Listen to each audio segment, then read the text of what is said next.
एक और शगुफा छोड़ दिया है डोनाल्ड ट्रंप ने और ईरानी हो गए कंफ्यूज। 450 किलो का जो हाईली एनरिच्ड यूरेनियम है, इसको ईरान और यूएस साथ मिलकर खोद के निकालेंगे और निकालने के बाद ये चला जाएगा अमेरिका। ईरान ने मना कर दिया। ईरान ने बोला यार इसके बारे में तो हमें कुछ पता ही नहीं है, खुद ही कुछ बोलता रहता है।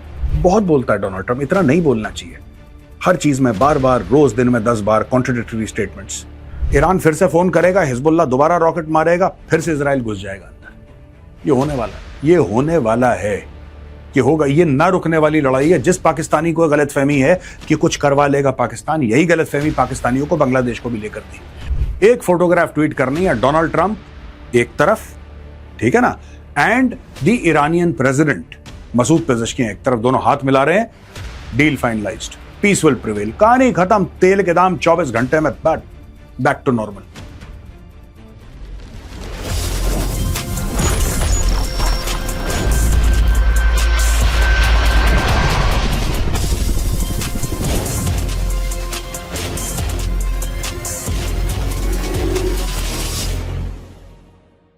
जय हिंद दोस्तों, मैं हूं मेजर गौरवारी और आप देख रहे हैं द चाणक्य डायलॉग्स।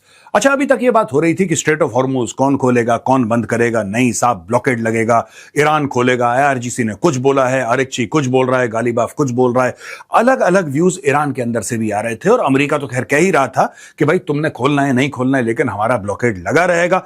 ये सारी की सारी बातें चल रही थी। अब एक और शगुफा छोड़ दिया है डोनाल्ड ट्रंप ने और ईरानी हो गए कंफ्यूज। डोनाल्ड ट्रंप ने यह बोला है कि साहब ये जितना भी न्यूक्लियर डस्ट वाला मामला, ये हाईली एनरिच्ड यूरेनियम को ये भाई न्यूक्लियर डस्ट बोलते हैं, ठीक है। So whenever I use the term nuclear dust, आप ये मानिए कि we are talking about highly enriched uranium in excess of 60%, right.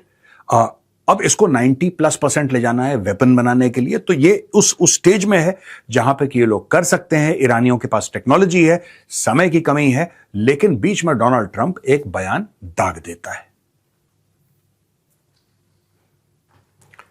दोस्तों, ये Reuters, US to recover uranium from Iran at a leisurely pace, Trump tells Reuters. So Reuters को directly Donald Trump ने ये बोला है कि president Donald Trump told Reuters on Friday that the US will work with Iran to recover its enriched uranium and bring it back to the United States. अच्छा, अब ये शगुफा छोड़ दिया है कि साहब ईरान और यूएसए मिलके हम न्यूक्लियर डस्ट को निकालेंगे, एनरिच्ड यूरेनियम को निकालेंगे और निकालने के बाद ये अमेरिका आ जाएगा। आप समझ रहे हैं, ईरान का तकरीबन, मैं मोटा मोटी बता रहा हूं दोस्तों, it's not the exact this thing, but around 450 kilo है ये, around 450 kilo, give or take a few KGs here and there. 450 kilo का जो हाईली एनरिच्ड यूरेनियम है, इसको ईरान और यूएस साथ मिलकर खोद के निकालेंगे और निकालने के बाद ये चला जाएगा अमेरिका। ये डोनाल्ड ट्रंप का कहना है। We are going to get it together, we are going to go in with Iran at a nice leisurely pace and go down and start excavating with big machinery. We'll bring it back to the United States, Trump said during a phone interview. Iran's enriched uranium is not going to be transferred anywhere. Transferring uranium to the United States has not been an option for us, Iran's foreign ministry spokesperson Ismail Baghai later told State TV. अच्छा, ये कह रहा है कि Iran के साथ हम करेंगे, यानी कि डोनाल्ड ट्रंप का ये कहना है कि एक पार्टनरशिप होगी। और वो पार्टनरशिप दोस्तों क्या होगी? पार्टनरशिप ये होगी कि एक अमेरिकन टीम होगी, ईरानियन टीम होगी, दोनों मिलके एक साथ एक बड़ी टीम बनाएंगे और फिर जमीन के नीचे बड़ी बड़ी मशीन लेके जाएंगे और ये यूरेनियम को बाहर निकालेंगे। ये जैसे कह रहा है कि बिग मशीनरी लेके और हम सब लोग ये करेंगे। ईरान ने मना कर दिया। ईरान ने बोला यार इसके बारे में तो हमें कुछ पता ही नहीं है, खुद ही कुछ बोलता रहता है, ये not going to be transferred anywhere. Iran is believed to possess more than 900 pounds of uranium enriched up to 60% purity. The issue of Iran's nuclear program has been one of the thorniest issues in the US-Iran negotiations. अब यहां पे ये Donald Trump का ये truth social पे post है दोस्तों। The USA will get nuclear dust created by a great B-2 bombers. B-2 bombers, जो B-2 बॉम्बर्स ने मिडनाइट हैमर में हैमरिंग करी थी। तो दोस्तों ये 3 जगह थी, फोर्डो, नातान्ज, इस्फहान। तो यहां पे जो बमबारी करी थी, पहले की बात कर रहा हूं, अभी भी करी, इन्होंने पहले भी करी है। तो इस बमबारी के दौरान फिर हुआ क्या कि देन दे सेड दैट ये जितना भी इनका यूरेनियम था नीचे धंस गया है, तो फिर उसको निकालेंगे ये लोग। ये डोनाल्ड ट्रंप का प्लान था और डोनाल्ड ट्रंप ने बोला कि ईरानी भी मान गए, अब हम दोनों साथ करने वाले हैं। तो ईरानियों ने साफ मना कर दिया और यहां पे ये भी बोल दिया इसने कि no money will exchange hands in any way, shape और form. This deal is in no way subject to Lebanon either, but the USA will separately work with Lebanon and deal with the Hezbollah. Hezbollah को Hezbollah situation in an appropriate manner. Israel will not be bombing Lebanon any longer. They are prohibited from doing so by the USA. Enough is enough. तो इसने आदेश पास कर दिए, लिखा भी ऐसे जैसे you are prohibited. Israel बड़ा मानने वाला है. आपको एक बात पता है, ये जो अभी वॉर चल रहा है, जब इजराइल ने साउथ पार्स जो गैस फील्ड्स हैं ईरान की, one of the world's biggest, अगर आप इसको रास लफान और साउथ पार्स को मिला दें तो वर्ल्ड का बिगेस्ट ये गैस का फील्ड है, ये ठीक है ना, is the world's biggest. Israel ने परमिशन नहीं ली थी. इजराइल को यह बात पता थी कि अगर हम करेंगे तो डोनाल्ड ट्रंप मना करेगा, तो इन्होंने बताया नहीं, इन्होंने सीधा जाके बम मार दिया. बाद में बोला ठीक है, बाद में सॉरी बोल देंगे इसको, लेकिन अभी इससे परमिशन नहीं लेनी है.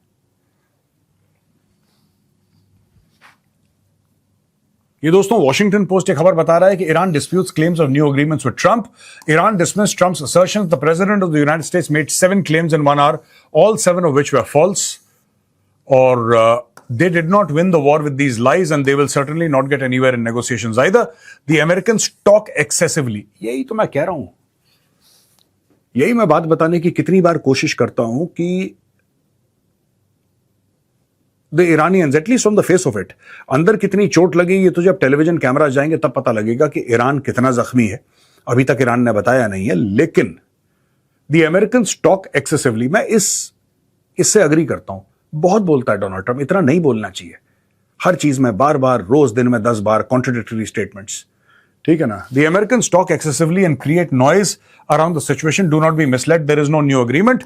Iran's enriched uranium is not going to be transferred anywhere. ये बोल दिया है. The option of transferring Iran's enriched uranium abroad is unacceptable. साफ सीधी बात है. The Americans talk excessively. यही वाली चीज है.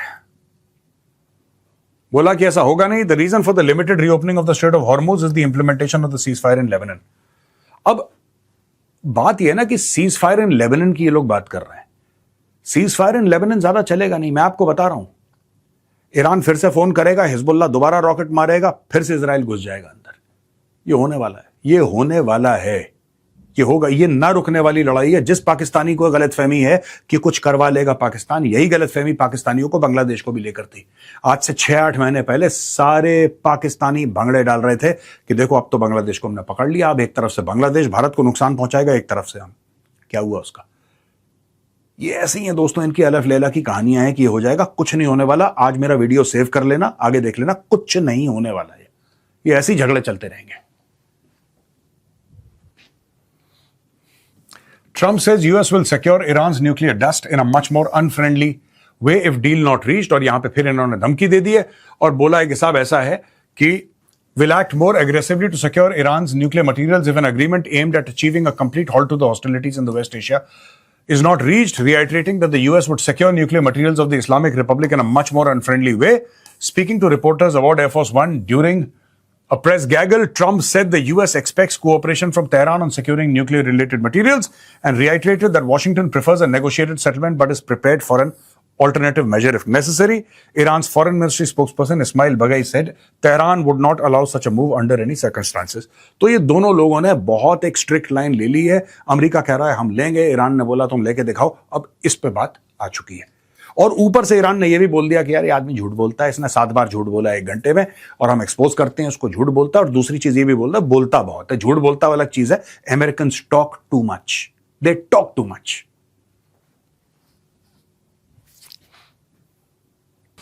वॉल स्ट्रीट जर्नल ये कहता है दोस्तों कि Trump says may not extend Iran ceasefire if there isn't a deal by Wednesday. President Trump said he may not extend the ceasefire with Iran if no deal is reached by Wednesday. Maybe I won't extend it. So you have a blockade and unfortunately we'll have to start dropping bombs again. We'll be negotiating over the weekend without providing further details. Talks between the US and Iran haven't been officially announced, but a senior Trump administration official said they are likely to take place on Monday in Pakistan. अब इसमें कई सारे contradictory statement हैं. Trump ने यह भी बोला है कि अगर डील होती है और ये लोग मान जाते हैं तो मैं खुद चला जाऊंगा डील साइन करने के लिए. अब उसने आसिम मुनीर को काम पे लगा दिया कि जा बेटा तू तनख्वाह किस चीज की ले रहा है अमेरिका से, तू काम पे लग, पहले जा बेटा काम पे लग. तो वो फाइल लेकर भागा गया वो तेहरान में कन्विंस करने के लिए. अभी तक तो ऐसा नहीं लग रहा है कि ईरानी कन्विंस हुए हैं. अभी तक ऐसा नहीं लग रहा जो उनके स्टेटमेंट्स आए हैं. और लेटेस्ट स्टेटमेंट तो ये भी आया है ईरान ने कि जो बिल्कुल ईरान ने खत्म कर दिया मामला. कह रहा कि नहीं, बिल्कुल स्ट्रेट ऑफ हॉर्मुज में जैसे थे, यानी कि जैसे बंद था वैसे ही हो जाएगा. अब तुम लोग ये मत सोचना कि खुलेगा. ये भी स्टेटमेंट आया और कल ही का स्टेटमेंट है ये। तो they are likely to take place on Monday in Pakistan. अब देखते हैं दोस्तों, यहां पे एक बहुत बड़ा कदम लिया है यूएस ने, जिससे कि यह पता लगता है कि यूनाइटेड स्टेट्स ऑफ अमेरिका चाहता क्या है। यह बहुत इंपॉर्टेंट स्लाइड है, मुझे ऐसा लगता है कि इस पूरे प्रेजेंटेशन की सबसे, यह लास्ट स्लाइड है और सबसे इंपॉर्टेंट स्लाइड है। द न्यूयॉर्क टाइम्स, ये देखिए, अभी हम न्यूक्लियर मटेरियल की बात कर रहे थे, हम तेल पे जा रहे हैं और हम उस तेल की बात नहीं करेंगे जो कि ईरान से आ रहा है या पूरे मिडिल ईस्ट से आ रहा है ना, हम रशियन ऑयल की बात करेंगे। अब आप ये बोलेंगे साहब रशियन ऑयल कहां से बीच में आ गया? रशियन ऑयल का क्या इंपॉर्टेंस है? रशियन ऑयल का ये इंपॉर्टेंस है दोस्तों, Trump extends sanctions exemption on some Russian oil as high gas prices persist. अब ट्रंप के ऊपर प्रेशर है, क्योंकि वो जो नेगोशिएशन है जिसके लिए आसिम मुनीर गया था उसका कुछ बना नहीं। सीधी बात है, अगर नेगोशिएशंस का कुछ बनता तो डोनाल्ड ट्रंप ने एक मैसेज डालना था, एक प्रेस कॉन्फ्रेंस होनी थी कि सब कुछ ठीक हो गया और ऑयल प्राइसेस अपने आप स्टेबलाइज हो जाते। कुछ घंटों के अंदर ये नीचे डाइव करना शुरू कर देते। एक फोटोग्राफ ट्वीट करनी है, डोनाल्ड ट्रंप एक तरफ, ठीक है ना, and the Iranian president Masoud Pezeshkian एक तरफ, दोनों हाथ मिला रहे हैं, deal finalised, peace will prevail, कहानी खत्म, तेल के दाम 24 घंटे में back to normal. Flows normal आने में लग जाता महीना डेढ़, लेकिन प्राइसेस स्टेबलाइज होना काफी हद तक, मतलब खत्म हो जाता 24 घंटे के अंदर, काफी हद तक स्टेबलाइज हो जाता है। यहां पे जानबूझ के एग्जेम्पशन दिया है। Just 2 days after treasury secretary Scott Bessent said United States would not extend a sanctions exemption on the sale of some Russian oil. The Treasury Department did just that on Friday, issuing one for about a month. The renewed license will be in effect until May 16th and supersedes the sanction waiver on Russia that expired on April 11th. अच्छा, 11 अप्रैल, अब ये sanctions तो खत्म हो गए। तो दोस्तों आज तो है 19 अप्रैल, अब 11 अप्रैल को ही खत्म हो गया था, अब इन्होंने बढ़ा के मई 16 तक कर दिया है, यानी कि 27-28 दिन हैं। इन्होंने ऐसा क्यों किया? रशियन ऑयल पे इन्होंने सैंक्शन क्यों हटाए? क्योंकि डोनाल्ड ट्रंप को यह पूरा भरोसा है कि ईरान से कोई बातचीत नियर टर्म में हो नहीं पाएगी। नियर टर्म में कोई बातचीत नहीं हो पाएगी, कोई डील नहीं हो पाएगी। तो आप मान के चलिए कि डोनाल्ड ट्रंप यह मानता है, मैं ये नहीं कह रहा कि यही होगा, मैं वो नहीं कह रहा, मैं कह रहा हूं डोनाल्ड ट्रंप मानता है कि मंडे में जो इस्लामाबाद में बात होगी उससे कुछ सॉर्ट आउट नहीं होगा। The Trump administration has loosened restrictions on Russian oil exports since the war in the Middle East began. The goal was to lower oil prices by allowing countries to legally purchase hundreds of millions of barrels of crude oil that the United States had blacklisted. Mr. Bessent said the White House briefing on Wednesday that the federal government would not renew the sanctions exemption on Russian oil that was stranded at sea, as well as one on Iranian oil that is set to expire on Sunday. तो मुझे ऐसा लगता है दोस्तों कि क्योंकि Iranian oil है उसके ऊपर ब्लॉकेड लगा हुआ है, ठीक है ना, ईरानियन ऑयल के ऊपर ब्लॉकेड लगा हुआ है, लिहाजा आपकी मजबूरी है कि रशियन ऑयल के ऊपर से आप सैंक्शंस अपने हटा दें एक और महीने के लिए। तो आप ये देखेंगे किस तरीके से खासतौर से इंडिया से millions upon millions of barrels of oil अब अचानक खरीदे जाएंगे। बोला जाएगा कि नहीं ठीक है, कोई बात नहीं, आने दो, जितना ले सकते हो उतना लो, जितना ले सकते हो, जितना खरीद सकते हो उतना खरीदो। India will go all out to buy oil, other countries will also go all out to buy that oil. ये करना पड़ा। और ये जो रशियन ऑयल वाला मामला है ना, इसका सीधा जो इंपैक्ट पड़ेगा इस लड़ाई के ऊपर, ईरान और यूएस के बीच में जो पीस टॉक्स हैं, मुझे ऐसा लगता है कि अमेरिकन ने अभी डिसाइड कर लिया है कि पीस आने में थोड़ा सा वक्त लगेगा। ये मंडे को कुछ होने नहीं वाला ज्यादा, ऐसा अमेरिकन का मानना है। अगर अमेरिकन को ऐसा लगता कि कुछ होने वाला है, ये वाला स्टेप नहीं लेते रशिया वाला। उनको कहीं और से ऑयल की सप्लाई बढ़ानी है कि प्रेशर जो है प्राइस पे वो ईज ऑफ हो जाए। That is what is happening. तो दोस्तों आज का वीडियो होता है खत्म। पसंद आए तो उस वीडियो को लाइक कीजिए, हमारे चैनल को सब्सक्राइब कीजिए, बेल आइकन दबाना बिल्कुल मत भूलिएगा। जय हिंद, वंदे मातरम, भारत माता की जय।